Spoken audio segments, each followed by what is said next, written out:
on Online for Authors, I'm chatting with Maryka Biaggio, author of Gun Girl and the Tall Guy. Welcome, Maryka. Thank you. Glad to be here with you, Terry. I am so excited. This is a great book. I'm a historical fiction fan, so it was right up my alley from the beginning. But before we really dive into the nitty-gritty, can you give people kind of a quick overview as to what they're going to find in Gun Girl and the Tall Guy? Gun Girl and the Tall Guy is the story of a young couple in 1924 Brooklyn who went on a robbery spree, much to the amusement of the local newspapers and the chagrin of the police commissioner. It was so fun. It was so fun. So I'm just curious, why historical fiction and then why this story? I actually stumbled into historical fiction when I was doing some genealogy research for my parents' 50th wedding anniversary. And a couple of stories surfaced about the family that I thought were absolutely compelling. So that's how I started writing about my family. Now, this particular story I came across in Elizabeth Mahone's book about scandalous women. And she had a chapter about Celia Cooney in that nonfiction book. And I thought, this sounds like a story worth telling. And I'm really glad that I went ahead and did more research on it, because I think Celia was a fascinating person. And it was really a pleasure to write about her and try to capture her personality. Absolutely. So let's talk a little bit about research. What kind of research did you have to do? Like, it was obvious from your story that, the newspapers were going wild over them. So I'm sure you had a lot of newspaper type stories that you could go back to. But what was the research like, trying to come up with who she really was, and then who her husband really was, and who, like, the police, the main detective guy, like, who he really was? How did that go for you? Well, as you know, Terry, research is the foundation of a good historical novel. So I happened to find a book that a journalist had written about the bob-haired bandit and this spree that they went on and how they became celebrities. So that was really helpful. It gave me a lot of the detailed background. Now, in terms of capturing the personalities of the people, I often find I need to kind of write my way into these people. But I had a good sense of especially Celia. It was clear from the get-go that this was a very feisty woman who, although she had a pretty disadvantaged, even neglected background, she had a lot of grit and gumption. So I didn't have a lot of trouble getting into her. And the husband, that kind of followed pretty easily, as did the detective. Now, interestingly enough, just if I can digress for a moment, Celia and Ed have a granddaughter who is still alive and had met Celia, and I tracked them down, and I was a little bit nervous about how she would take the story of her grandparents. I said, I'd like to send you a complimentary book so that you can, see, how my rendition and, if it squares with what your memory and what your family knowledge is. Well, she loved it. Oh, isn't that awesome? Yes, I was so relieved. And she said that she remembers her grandmother from when she was a little girl. And she said her grandmother was actually quite a character and a strong-willed woman. So I felt good. I felt like I had successfully captured Celia's personality. Oh, isn't that wonderful? To me, there's nothing better than when you have a reader, especially one who is somehow connected to your work, who says, oh yeah, you got it. Exactly. Right? It's so gratifying. It is. My most recent historical fiction is set in Burnsville, North Carolina. And I had a group, a book club group, reach out to me and said they had read it and that they spent the whole time reading it saying, ooh, we can picture where that happened. Wow. And it was like, yes, that's exactly. So I know it's a wonderful feeling to know that the research was sufficient enough that you did get it right. Exactly. Yeah. Yeah. It's a great feeling. What a beautiful thing. Do you enjoy research? I do. And I try to do the research about the story um, at the front end. Yeah. And then as I'm going along and I have, all those incidental details Yes. that make up the story, like, when did they start doing room service in hotels in New York City? Right. That kind of research, then I tend to do as I go along. Yeah. And I use Scrivener, which is so wonderful. And I just put all my research notes in there in the appropriate places so that I can easily refer back to them. I also use Aeon Timeline, AEON, which is kind of a sister program to Scrivener. And I use that to kind of keep the timeline in mind. So in my initial research, then I build the timeline, and then it's always there for me to refer to as needed. Right. I know that feeling, like you're writing, and like you said, room service. When did that happen? And I was writing one where I was having this gentleman put Brill cream in his hair.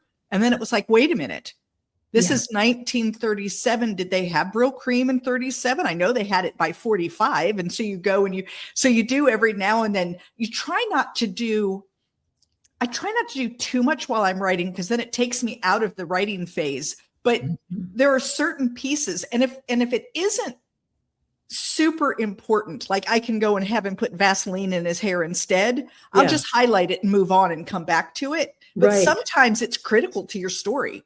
Like exactly. And it might affect, what happens in the next scene and so on. Yeah. And so you have to know, like, did they have room service or were they going out for food? It matters. Exactly. Yeah. It matters. I think it really matters too, to the readers, because although most readers aren't paying that close of attention to those kinds of details, those that do really do. And they let you know if you get it wrong. You're absolutely right about that. And I find as a reader, if I come upon something that is really off base, I cringe, Me too. Yeah. So it really is important that we get it right. I think so too. I started rooting for Celia and Ed almost immediately, like, despite the fact that they're robbers, right? Like I should be saying, I'm a rational woman. I should be saying, well, this is not a good thing. And we should not be, expecting them to do well, and they should get caught. But that's not the way I felt.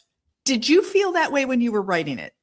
Yes, I did. And I struggled with that whole notion of romanticizing a crime spree. Yeah.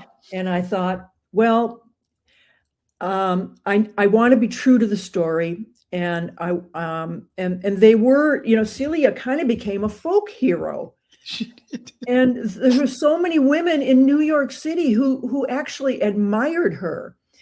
And yes, I don't want to give anything away, but they have to face the music at some point.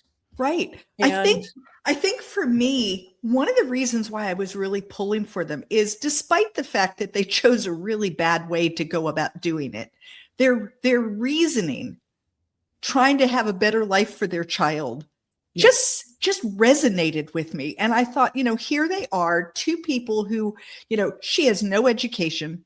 She has, she's been working in a laundry. She's not, she doesn't have the background to be able to go and start making a lot of money. And her husband is a mechanic, and they just, where are they going to turn to have a better life? And she did not want her child to have the same kind of life that she had. Right. And I think that's probably why I was pulling for her so hard. And other readers have said that to me as well.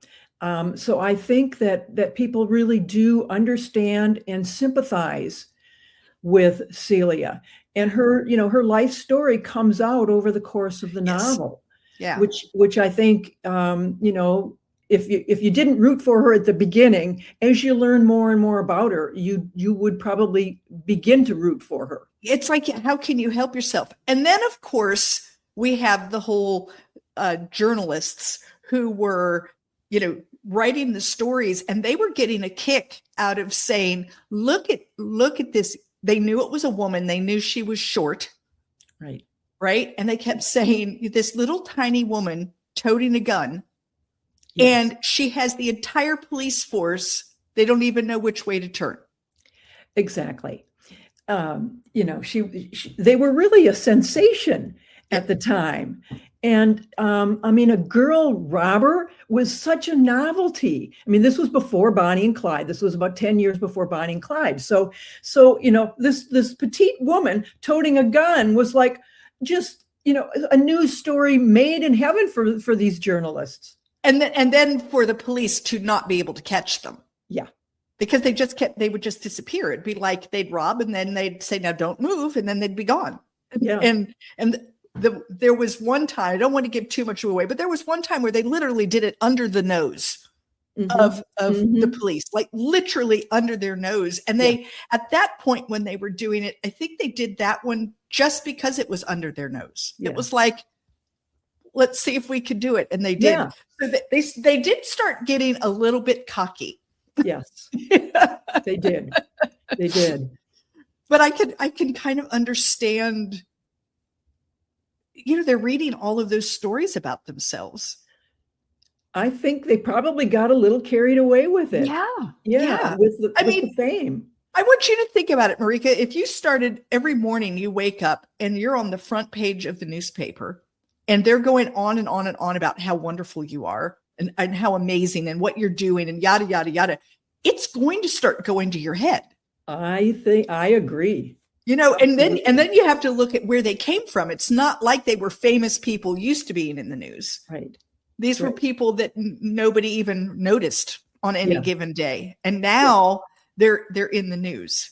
Yeah. Right? And they started even taking pride, I think. Yeah. In what they were doing and how the police couldn't catch them. I think they just started getting a big kick out of it. Yeah. Yeah. And there was part of me that got a kick out of it with them. I felt kind of bad because it's like, I know what's right and wrong. And yet nonetheless, that's the way I felt.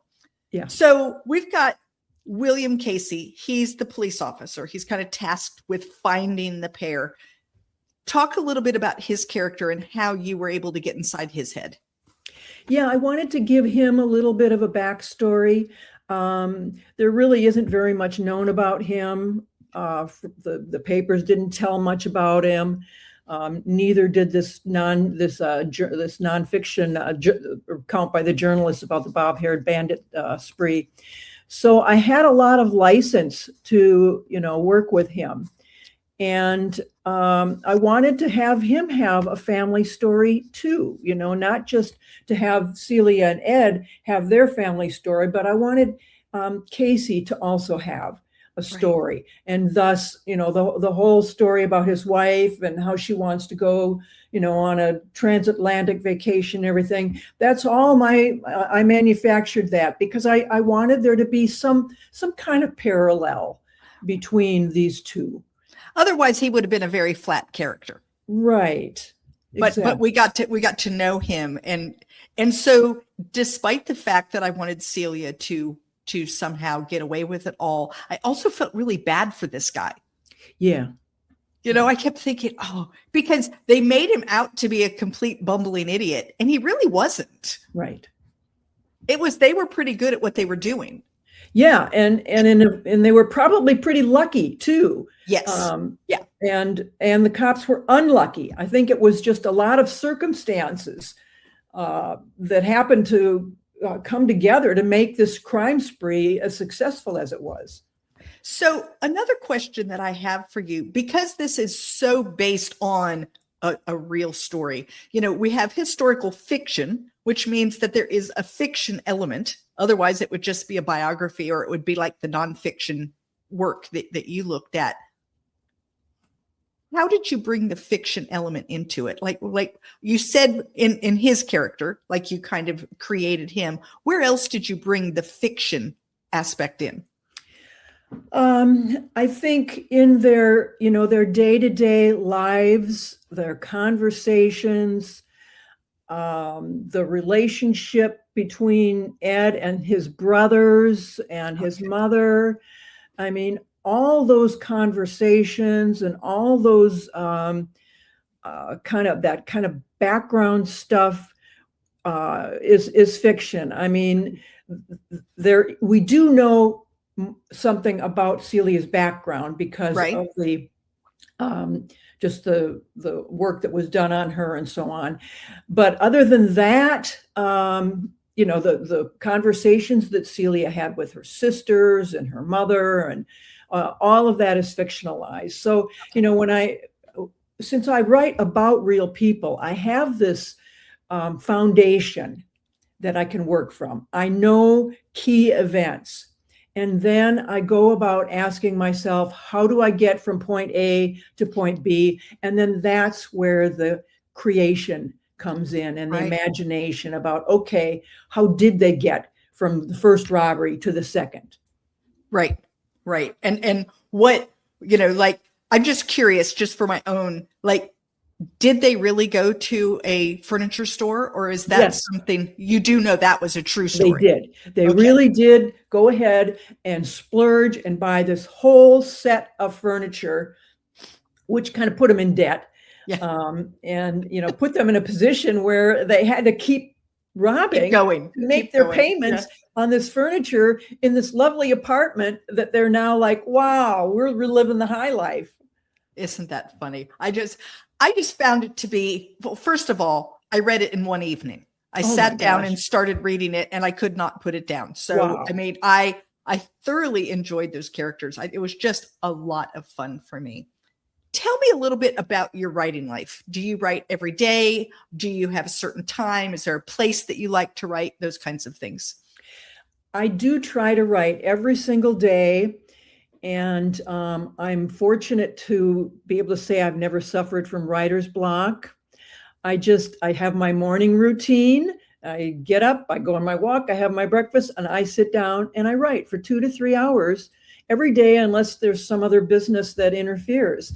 So I'm writing usually 6-7 days a week for 2 to 3 hours a day.